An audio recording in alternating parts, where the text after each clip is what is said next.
Hey everybody, how's it going? Taffy here, and I just thought I'd bring you my latest plan for my newest computer build that I'm going to be doing. It's going to be a beast of a video editing and gaming and recording computer. However, if you want to build something else for, say, a lower price range, or you don't want to do video editing, or maybe you're not even a gamer, I'm considering doing how to build this kind of a computer for this kind of a price series. So, like, say, how to build a medium gaming computer for $500, how to build a Steam box for $400, how to build the coolest computer you could possibly rip other people's assholes out of on $2,500 budgets, just anything that you want. So if you want to see that, go ahead and tweet it to me, link in the description below, or else put a comment in the comments section. Probably do that one.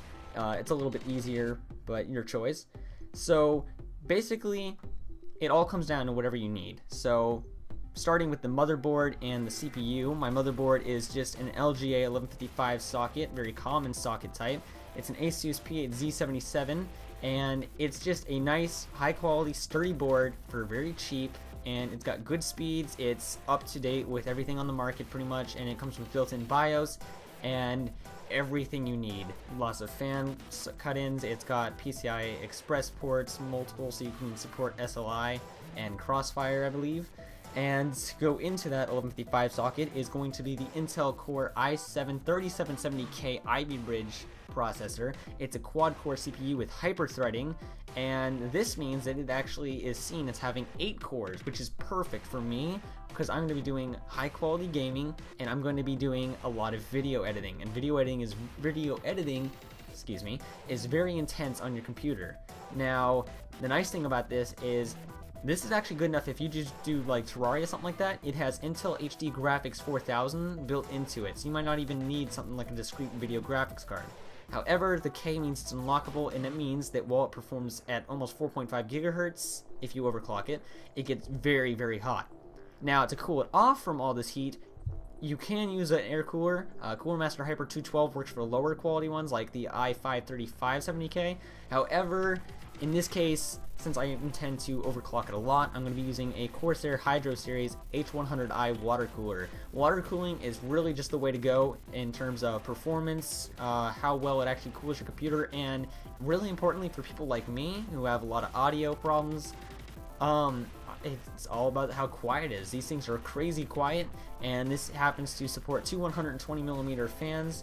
And just a quick tip, run it so it pulls air through.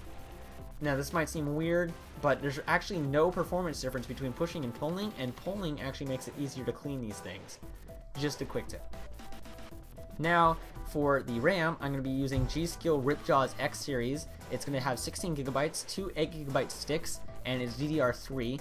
And the reason why I'm going with 16, despite how that's kind of overkill, is because in the future, it might use 16, and if it goes far enough down the line, because this computer, a computer like this is going to last you quite a while, then what's going to happen is you might actually need to upgrade even higher, or you might just want to for the heck of it.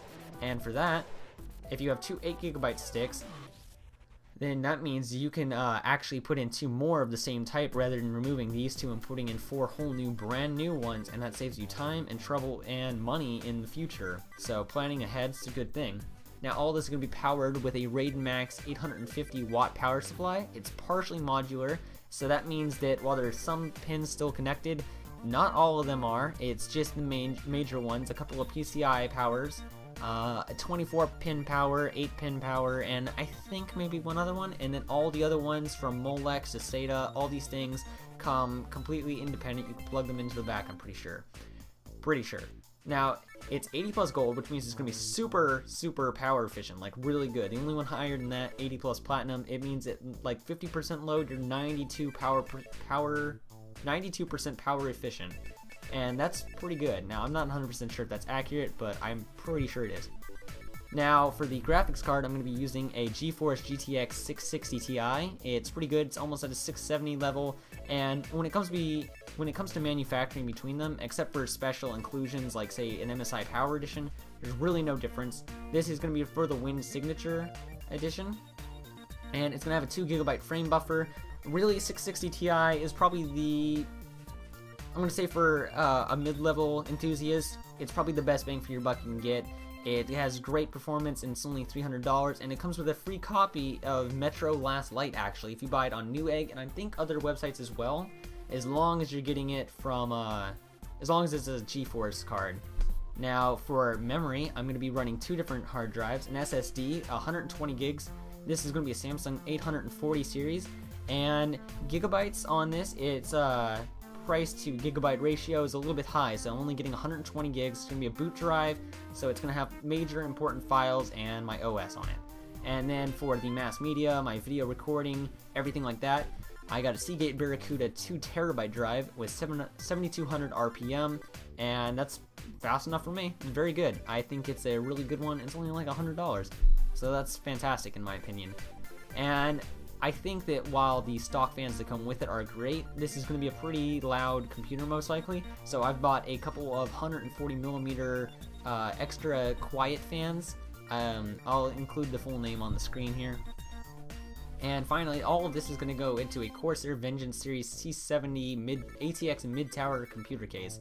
And basically, it's just a nice case, lots of convenient grommets and places to do your cable management. There's cutout, included fans, plenty of storage space. Very nice computer, very effective, very efficient, very easy to understand. Anyways, that's the end of this video, guys. If you appreciated it, enjoyed it, if this helped you out with your build or you want to see more, go ahead and like it and tell me what you want to see more of, or tweet it out to me. If you have any questions at all, go ahead and send me a message or tweet me, and I'll be sure to get right back to you and answer you as best I can. And I'll be making more of these videos, so I'll see you next time. Peace.